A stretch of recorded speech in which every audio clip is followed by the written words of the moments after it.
중국의 국회격인 전국인민대표대회가 각 지방정부들 향해서 통계에 잡히지 않는 이른바 숨겨진 부채 문제를 책임지고 해결해야 된다, 이렇게 경고하고 나섰습니다.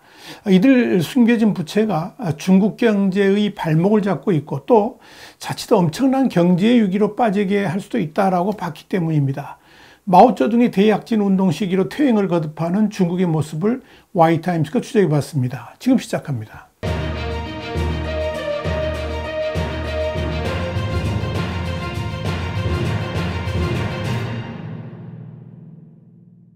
사우스차이나 모닝포스트는 지난 19일 중국 최고 입법기관인 전인대의 대표들이 20개 지방정부의 부채 관리 노력을 검토한 결과 이 부채 수준이 증가해서 건설 프로젝트에 심각한 영향을 미쳤을 뿐만 아니라 국가 금융 시스템에도 위협이 되고 있다, 이런 판단을 내리고 전국적으로 숨겨진 부채가 더 이상 증가하지 않도록 하기 위해서 지방정부가 책임지고 이 문제를 해결하도록 하는 지침을 내렸다, 이렇게 보도를 했습니다. 사우스차이나 모닝포스트는 이어서 지침에는 모든 새로운 숨겨져 있는 실현되지 않는 부채를 책임질 수 있도록 평생 책임 시스템을 엄격히 구현할 것을 촉구하는 내용도 담겨 있다, 이렇게 전했습니다. 중국의 재정부도 지방정부의 부채와 관련해서 세계에서 두 번째로 큰 경제 대국인 중국이 엄청난 국가부채의 산과 싸우고 있다 그러면서 재정 위기를 타파해야만 하는 중요한 시점에 놓였기 때문에 여기에 대해서 철저히 대비하기 위해 지방정부들의 경고를 했다, 이렇게 강조를 했습니다. 그런데 이런 지방정부 부채 급증의 가장 큰 요인은 중국 지방정부들이 인프라 건설 등을 위해서 경쟁적으로 설립한 지방정부 융자법인, 그러니까 LGFV 때문인 것으로, 이로 인한 재정 위기가 급증함에 따라서 중국 중앙정부는 지방정부의 숨겨진 부채 억제와 함께 통제되지 않는 차입을 억제하기 위한 작업에 착수한 겁니다. LGFV를 설립하게 된 것은 지방정부가 소유한 부동산을 활용해 가지고 손쉽게 돈을 벌어서 GDP 성장의 디딤돌로 삼고 또 지방정부 책임자의 업적을 과시하기 위한 창구로 방만하게 사용하기 위함이었습니다. 특히 LGFV를 통해서 잡히는 부채는 중앙정부에 보고할 필요가 없기 때문에 중앙정부의 눈치도 보지 않고 지방정부의 책임자가 마음껏 사용할 수가 있었습니다.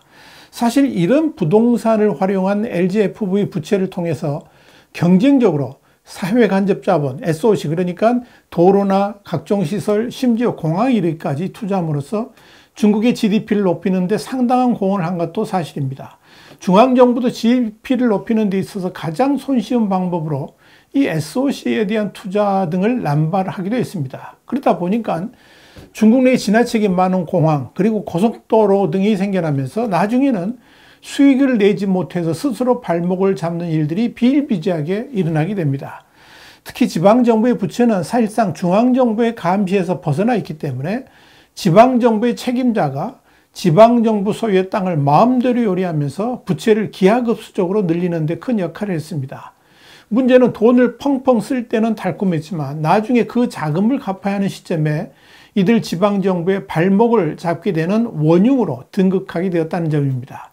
특히 부동산 경기가 화랑일 때는 전혀 문제가 되지 않았지만 시진핑의 공동부유 정책과 함께 전혀 시장 친화적이지 않은 사회주의적 발상으로 부동산 의존 경제에서 벗어나려고 하는 시책 때문에 이 부동산 시장 전체가 폭락하기 시작하면서 그동안 속으로 골마왔던 문제들이 한꺼번에 터지기 시작했습니다.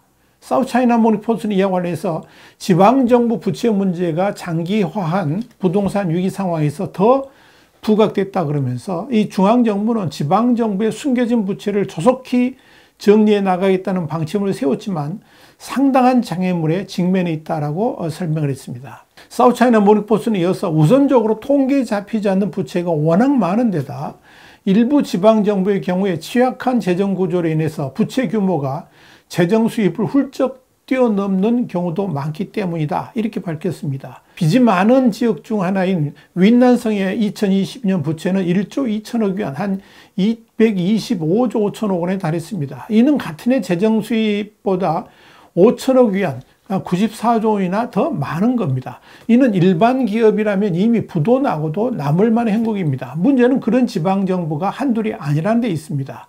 여기에 대해서 람포한 중국 재정부장은 최근 전인대 보관 자료에서 2023년 말 기준 중앙정부 채무는 30조 8,699억 위안, 그러니까 약 5,708조 원이고 지방정부 채무는 40조 7,400억 위안, 7,534조 원이라고 밝혔습니다. 그러나 이 람포한 재정부장의 이 같은 부채 통계도 상당히 축소 보고되었다는 것이 중론입니다. 미국 월스트리트저널은 지난해 12월 6일 이 LGFV 부채를 포함해서 중국에서 공식 통계에 잡히지 않는 숨겨진 부채를 국제통화기금, 그러니까 IMF하고 월스트리트 은행들의 자료를 인용해서 중국 정부가 공식적으로 포함하지 않고 있는 숨겨진 부채가 7조에서 11조 달러, 약 9,100조에서 일경 4,400조 원으로 추산된다라고 보도를 했습니다. 월스트리트는 중국 전역의 시와 지방정부가 수년 동안 확인되지 않은 차입과 지출로 인해서 막대한 양의 숨겨진 부채가 축적되어 있다 그러면서 추산된 부외 부채 중에서 4천억 달러, 한 524조 원에서 8천억 달러, 1,050조 원 이상이 디폴트, 그러니까 채무 불이행 위험에 노출되어 있다. 이런 경제학자들의 견해도 전했습니다. 여기서 부외 부채라는 것은 대차, 대조표 등 공식 데이터에는 잡히지 않는 부채를 의미합니다. 여기에는 전국의 시와 지방정부가 수년간 확인되지 않은 차입과 지출로 인한 막대한 양의 숨겨진 부채도 해당되는데, 특히 도로 교량을 포함한 기반시설을 건설하거나 기타 지출 자금을 조달하기 위해서 돈을 빌린 수천 개의 자금 조달용 특수법인 LGFV도 여기서 회사채를 발행했는데 이것도 포함됩니다.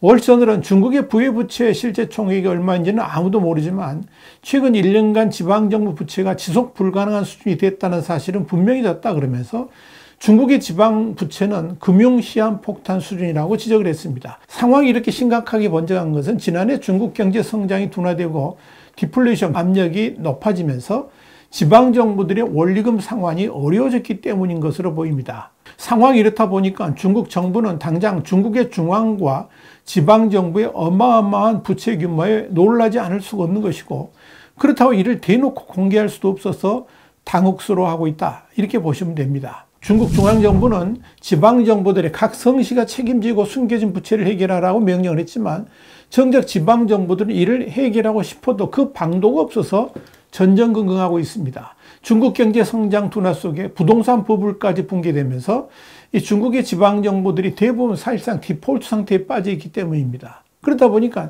지방정부들은 공무원 월급도 주지 못하는 일들이 속출하고 있고 대민 업무도 중단될 지경에 이르렀습니다. 중국 재정부가 지난 8월 26일 발표한 최신 재정 수입 및 지출 수치에 따르면 올해 상반기 7개월 동안에 중국의 일반 공공예산 수입은 전년 대비 2.6% 감소를 했는데 지출은 전년 대비 2.5% 증가해가지고 재정 수입 및 지출 부족이익이 1조 9,800억 위안, 약 373조 1,500억 원에 달하는 것으로 나타났습니다. 여기에 대해서 연합조보는 중국 지방정부들이 발표한 자료를 취합한 결과 31개 성급 지방정부 가운데 상하이만 456억 2천만 원, 한 8조 6천억 원의 재정 흑자를 기록했을 뿐 나머지 30곳은 모두 지출이 수입보다 많을 정도로 적자 상태로 나타났다, 이렇게 밝혔습니다. 30개 성의 재정 적자가 대폭 늘어난 것은 한마디로 재정 수입 자체가 급감했기 때문입니다. 이러니 아무리 중앙정부가 숨겨진 채무를 해결하라고 압박을 해도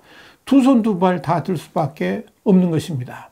이 중국 지방정부들의 재정 상황이 악화되고 있는 상황에서 중앙정부의 부채 해결 압박까지 더해지면서 중국에서 벌어지고 있는 현상 가운데 하나가 마오쩌둥식 대약진 운동의 부활입니다. 일본의 니케이 아시아는 지난 19일 중국 경제가 악화되면서 중국 전역의 정치 및 관료 집단에서 화제가 되고 있는 말이 자우거 마이티에라는 말이라고 그러면서 이는 원래 솥을 부수고 철을 팔자는 뜻으로 어떤 대가를 치르더라도 자산을 유동화하자 하는 의미로 통용되고 있다라고 설명을 했습니다.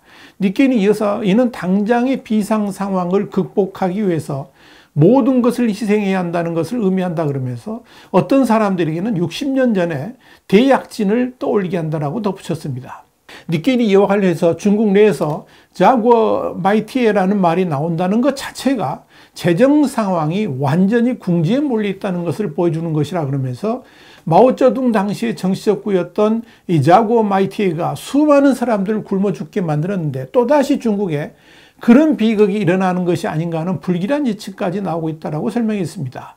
니케는 더불어서 대약진 시기에도 전국 17개성에서 3,500만 명 정도의 아사자가 나왔는데 당연히 이런 사실은 은폐되었다 그러면서 지금도 중국 내에서 비슷한 은폐가 벌어지고 있는데 실제로 지방정부 공무원들의 급여가 지급되지 않거나 엄청난 삭감을 당하고 있음에도 이 모든 것들이 은폐되고 있다고 지적을 했습니다. 니케이는 자고 마이티에는 마오쩌둥 시대의 비극적인 실패를 상징하는데 이런 말이 21세기 시진핑 시기에 또다시 등장했다는 것 자체가 아이러니하다 그러면서 시진핑 시대의 중국이 염려스럽다라고 진단을 했습니다. YTN 국제정세 분석의 추복이었습니다. 감사합니다.